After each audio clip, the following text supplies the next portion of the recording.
We're grateful for who God is. That list of names given, holy and mighty and all of that, that's just the beginning of things. When Jesus was jousting with the Pharisees, Jesus made it clear to them that when you start talking about me, you're talking about something that surpasses Abraham. Because before Abraham was, he said, my name is I am. In other words, when you open up the book to look at all of the good things that a person can possibly be mighty and triumphant and awesome and holy, he says that that's just the beginning of it. He had to close the book. Who I am, America. Who I am, America. I'm DJ D.O.C. Well, of course, that's not my real name. Real name, Carl Kincaid. Grew up in a household of two parents. I had one younger brother and, a younger sister. Coming up, raised in the church. Raised in the church, man, and my story is it's not, it might be different, then it might be similar to some other people. I didn't grow up in poverty. I had two parents that worked, two parents that cared for me, two parents that raised me up in the church. The Bible talks about train up a child in the way they should go. That way, when they're older, they won't depart from it. So coming up, growing up in the church, singing in the choir, at church Monday through Sunday, involved in the youth choir, youth activity, involved in sports. I played basketball, football, ran track. At one point in time, I was a Boy Scout. Whatever activity that you could name or whatever you could think of, I was involved in. Until my parents got a divorce in the 5th grade. And that's when things started to change. I started to struggle with identity. I didn't know who I was, but still being involved in sports and doing fairly well in school, I started to lose focus. And by the time I was in the 6th grade, grades started to drop. I started to have a lot of anger built up in me, not really knowing who I was. Wasn't hood enough for some of the black folk. It wasn't white enough for some of the white folk. So that caused me to really struggle with identity and who I was. So by the time the 7th grade hit, I got in my first fight. My first fight in the 7th grade. And I remember getting suspended from school. And when I came back to school after being suspended, I remember this feeling that I had of popularity. People started to accept. People started to like on me. I wasn't getting picked on anymore. I wasn't getting bullied anymore. So in the 7th grade, I started in a pattern of fighting. And even though I was in school, I would still do fairly well with my grade. I was still playing sports. It was still that crowd of friends that I was seeking acceptance from that led me going down the wrong path. 8th grade, still playing sports. 9th grade, I get into high school, still playing sports, but at this time, my dad moves across the country. I remember when he set us down and he told us that he was moving to Phoenix, Arizona. It crushed me.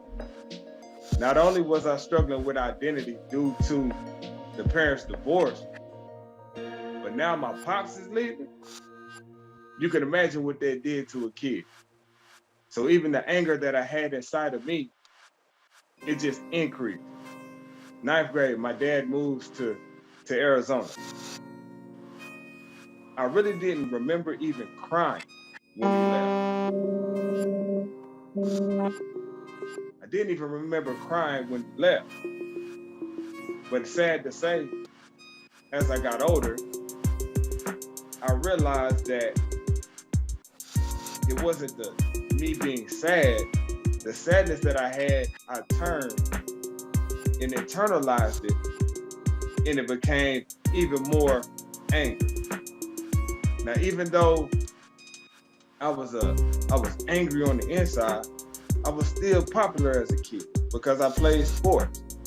I still did fairly well in grades. I was fairly, good at schoolwork, but I just began to get in more and more trouble.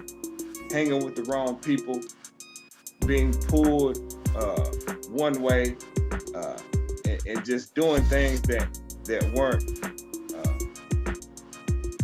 a reflection on how I was raised as a youth.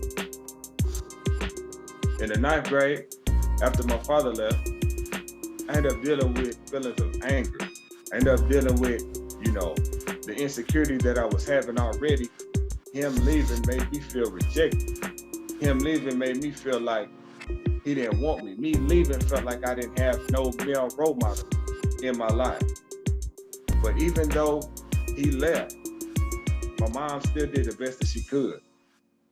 She wasn't working 2 jobs, but she worked 1 job all the time. She made sure that I had what I needed. She wasn't addicted to drugs. She wasn't out there in them streets. She wasn't in the hood. She just was a country girl from Hurtsboro, Alabama, that was raised up in church, that knew the right thing to do.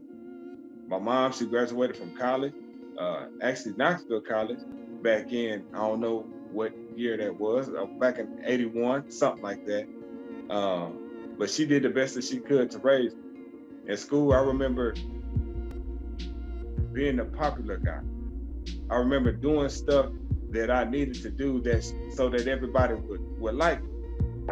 And in turn, a lot of the stuff at times that people so-called like was stuff that was doing damage to me internally. Not really knowing that the habits that I was forming in school would lead to me going down a dark path. I remember being in school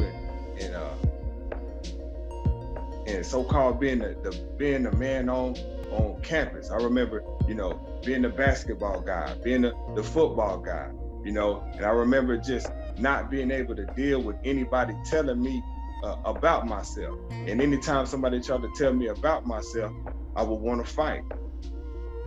I would get angry. I would get upset. But this is the stuff of me, in the absence of my father, how I would deal with things. I really didn't talk to anybody about the stuff that I was going through. I just thought that it was, as a man, you were supposed to not cry. I thought as a man that you were supposed to just keep your feelings in, keep your emotions in. So I started gravitate towards people who weren't necessarily doing the right thing. I remember I started smoking weed when I was 15 years old. Started smoking weed, started drinking, started partying, but all in the same time, being in school, it was like I was conflicted.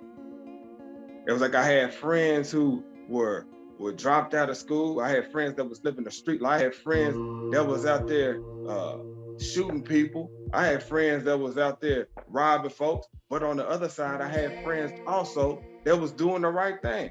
I was conflicted. It was like how people say you got the angel on one side and the devil on the other. I was conflicted. I didn't know which one I wanted to be. I didn't know if I wanted to gravitate towards being a thug or if I wanted to gravitate towards being a schoolboy or a church boy. So what they did was I started to try to navigate both worlds. And what happened is it ended up turning me into somebody that I did not like. It ended up turning me into pretty much a chameleon, knowing how to adapt in certain situations. But one thing I can say, through my high school years, my mama always made sure that I had what I needed, that I went to class, and out of all my friends that was at school, I believe I was one of maybe a few to graduate high school. I went through the 9th, 10th, and 11th grade, 12th grade, playing sports. But the thing was, I would do barely enough It's like I wouldn't go all in my schoolwork because I wanted to hang out with the people in the street. And I didn't go all in the streets because I didn't want to be looked at as a failure. So I did barely enough to be able to graduate high school. I did barely enough. I didn't have straight A's, but I did do what I needed to do to graduate high school. But even though I graduated high school, one would think that my path would be straight and narrow from then. But what happened next, just have to wait to see.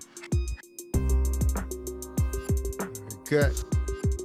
Who I am, America? DJ D.O.C.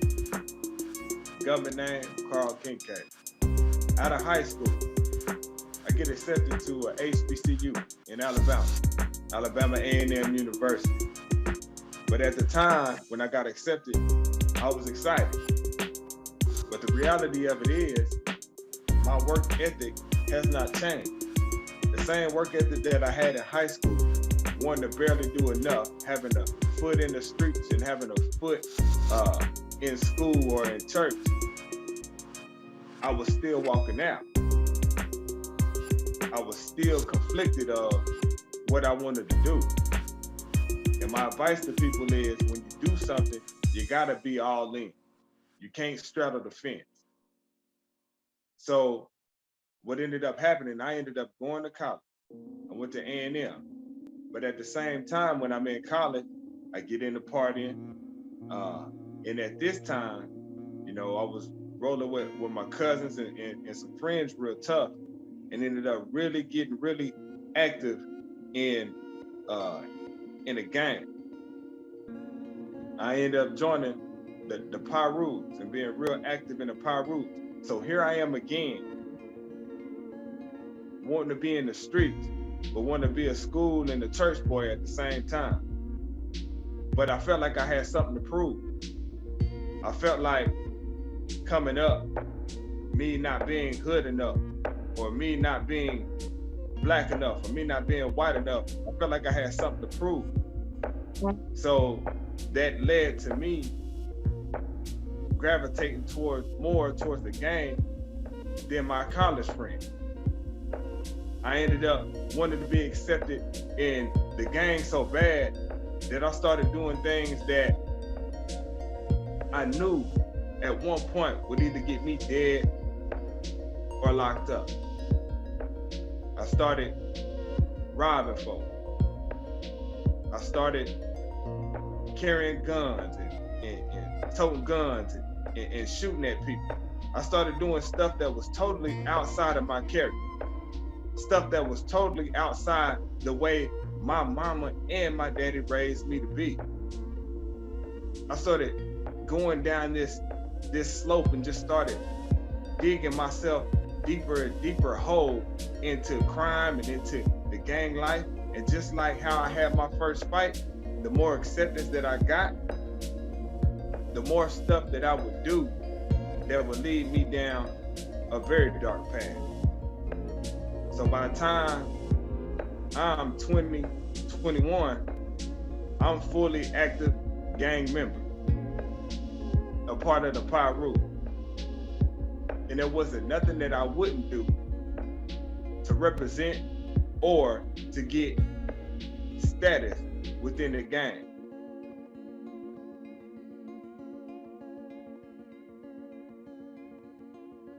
My bad, I paused for a second. No within problem. the gang. Yeah, go ahead. So what that led to me is I started first time going to jail. I was walking down the street from a friend's house. The police saw me. They had some thefts in the area, and I was walking down the street with a sawed-off shotgun in my pants. The police pulled over, checked me, searched me, found a gun on me, and that started the roller coaster of incarceration. So at that time, first time incarcerated, you bail out. And at that time, I thought it was okay. I thought it was just a little slap in the wrist. So I started to do more and more things that would lead me closer to prison. So I was still conflicted. I was working a job, but I wanted to be in the street. I was going to school, but I wanted to be in the street, which eventually led to me dropping out of school the second year and working a job here and there, little grocery stores or little warehouses. Couldn't hold down the job because I wanted to be in the hood, you know, addicted to weed, and at this time doing cocaine, doing pills, uh, just living a full-fledged street life. But there was always something in the back of my mind that was calling me to stop. So I ended up in Alabama. I ended up leaving and moving back to Knoxville in 2006. I ended up moving in with my mom, you know, to try to, you know, be somewhere where somebody loved me. Because the time that I was in Alabama, I felt alone. Even in the midst of having all these friends, even in the midst of being part of a gang, I felt alone. So I moved home to be where people truly love you. If you have family, if you have a mom and a dad, cherish them. Because at the end of the day, family are going to be the ones that'll be there. They'll be the ones that'll be there through thick and thin. So I moved back home in 06.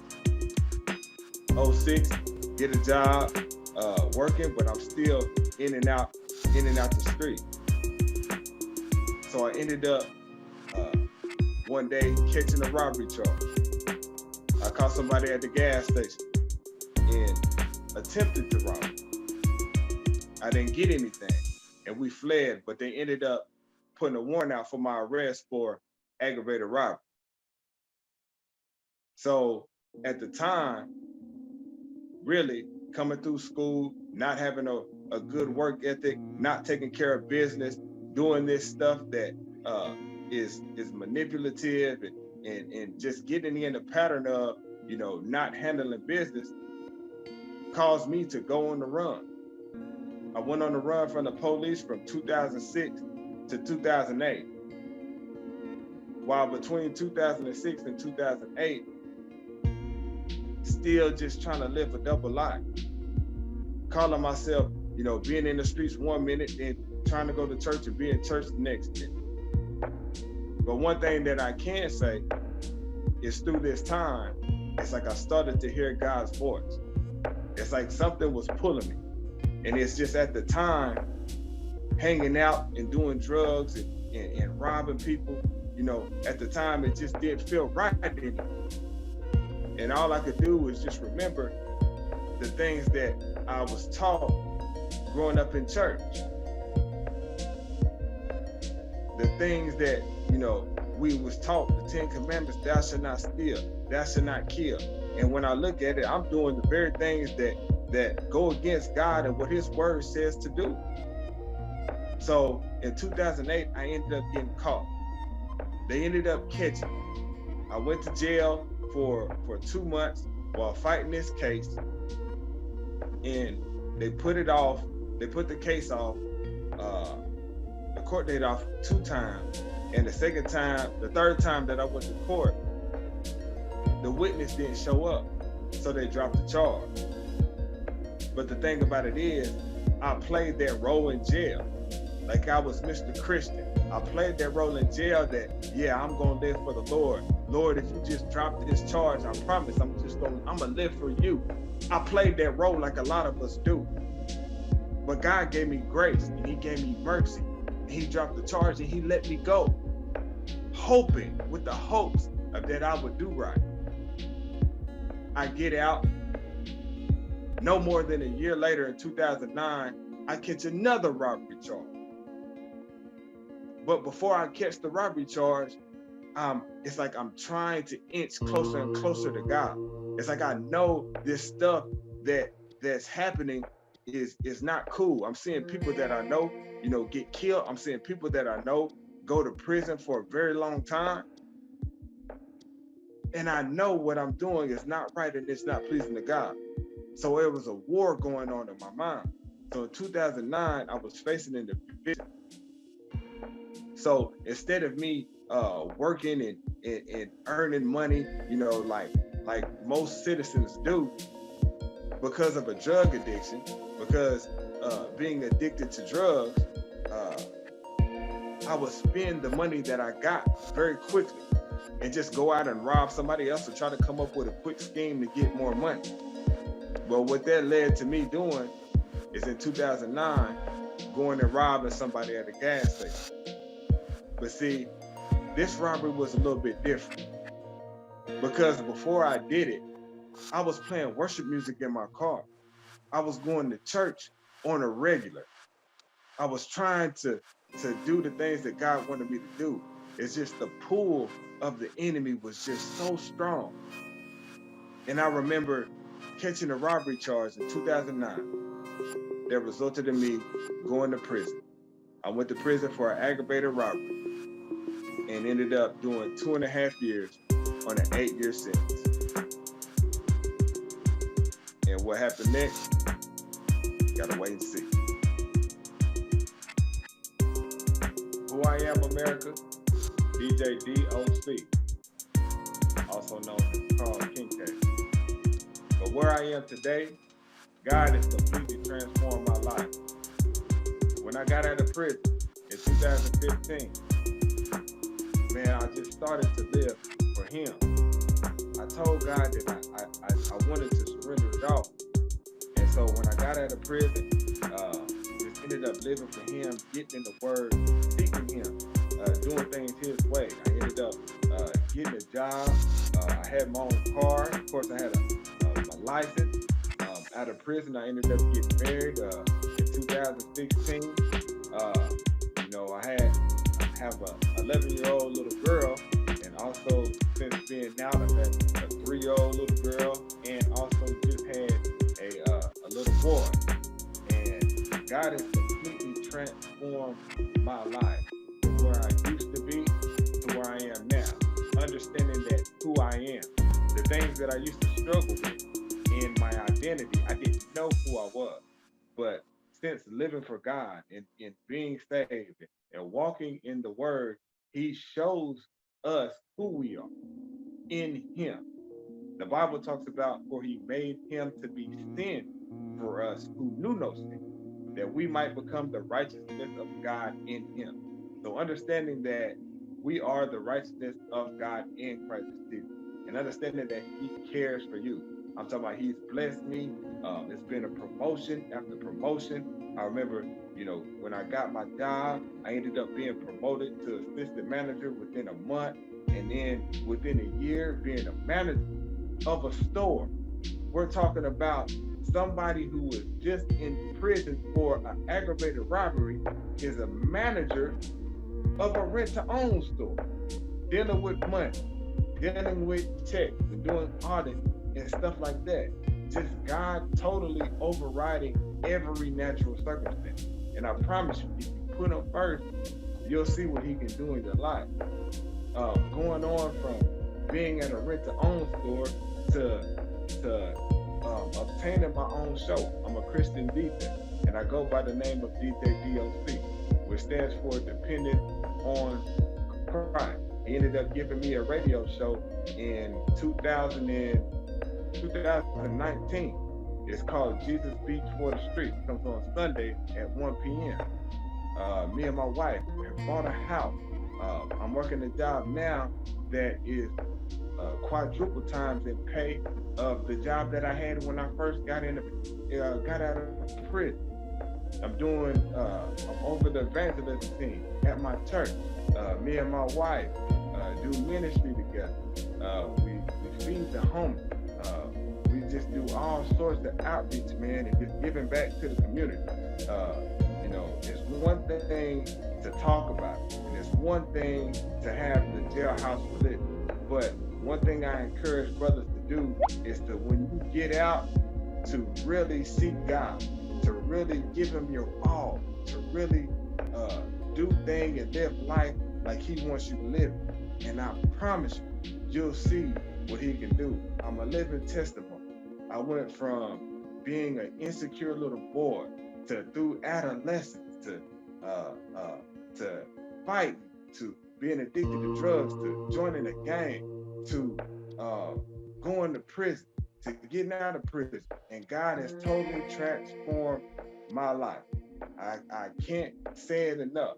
Give your life to Christ, man. I promise you, you'll see what he can do. And it's not even just about what he can do for you, but it's about honoring him and being grateful for the things that he's done for us, for loving us so much that he sent his son to die on the cross for our sins, that we could never repay him. But understanding that he loved us so much that he wanted to be in fellowship, wants us to be in fellowship with him. So just since then, man, it's been a lot going on. Being able to be a family man, DJ, minister, evangelist,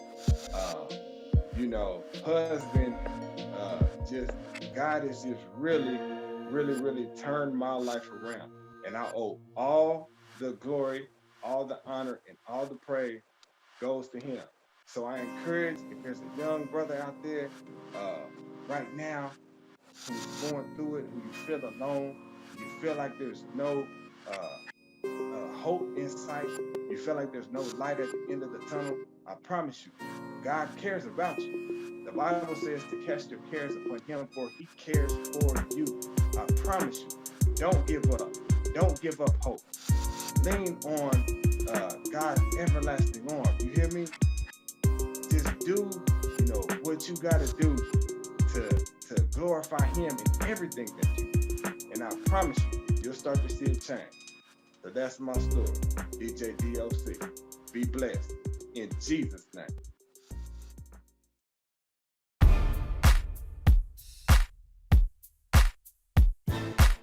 We're grateful for who God is.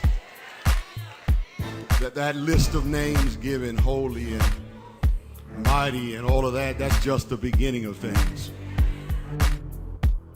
When Jesus was jousting with the Pharisees, Jesus made it clear to them that when you start talking about me, you're talking about something that surpasses Abraham.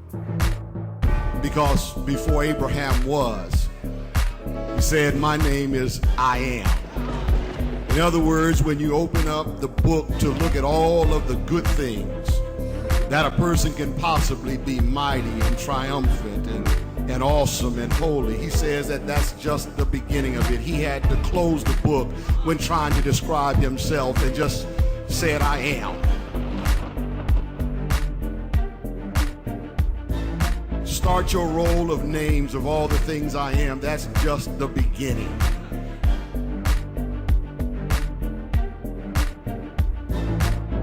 There is no single word that encompasses all that God is. That's why when you are on his side, when you make a commitment to him, you can't possibly lose. Because he just am.